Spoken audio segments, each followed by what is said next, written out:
શિયાળો આવે એટલે વાત દોષની સિઝન ગણાય। જેવો શિયાળો શરૂ થઈ જાય કે વાતાવરણમાં અને આપણા શરીરમાં વાત દોષ વધવાનું શરૂ થઈ જાય છે। પરંતુ આવા સમયે જ્યારે આપણે પંખા નીચે સૂઈએ છીએ ત્યારે આપણા શરીરને શરદીનો કે ઠંડીનો ડબલ ડોઝ મળે છે। એટલે કે વાતાવરણમાં અને શરીરમાં વાત દોષ તો વધે જ છે, પરંતુ જ્યારે શિયાળામાં પંખા નીચે સૂવામાં આવે ત્યારે આપણા શરીરમાં ઝડપથી વાત દોષની વિકૃતિ થાય છે।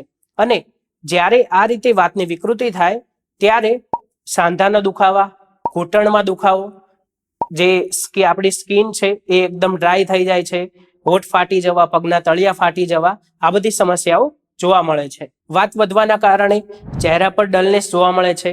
અને ખાસ કરીને જ્યારે પંખાની નીચે શિયાળાની સિઝનમાં સૂવામાં આવે ત્યારે કટી પ્રદેશમાં એટલે કે કમરના ભાગમાં વાત ખૂબ જ ઝડપથી વધે છે।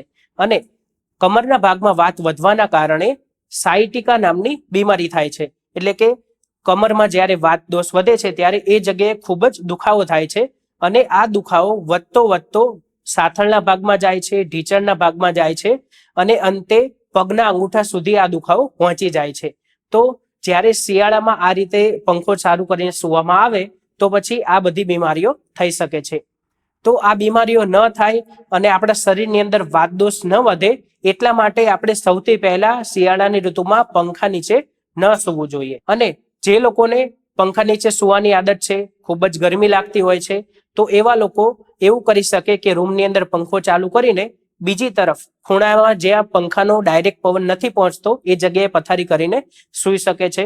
પછી ઘૂંટણ પર અથવા તો કમર પર અને જે જગ્યાએ દુખાવો થવાની સંભાવના છે એ બધી જગ્યાએ તલના તેલની માલિશ કરવી જોઈએ અને પછી બ્લેન્કેટ કે પછી ગોદડું ઓઢીને સૂઈ શકાય છે। જે લોકોને સ્કિનમાં એકદમ ડ્રાયનેસ દેખાય છે એવા લોકો ઘીની માલિશ કરી શકે છે।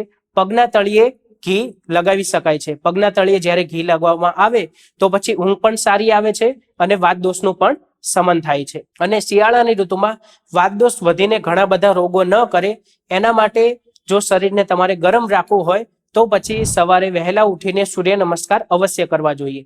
જ્યારે શ્વાસોશ્વાસની જે ક્રિયા છે એના સાથે જો સૂર્ય નમસ્કાર કરવામાં આવે તો પછી શરીરમાં વાત દોષ વધતો નથી, વાત દોષનું શમન થાય છે।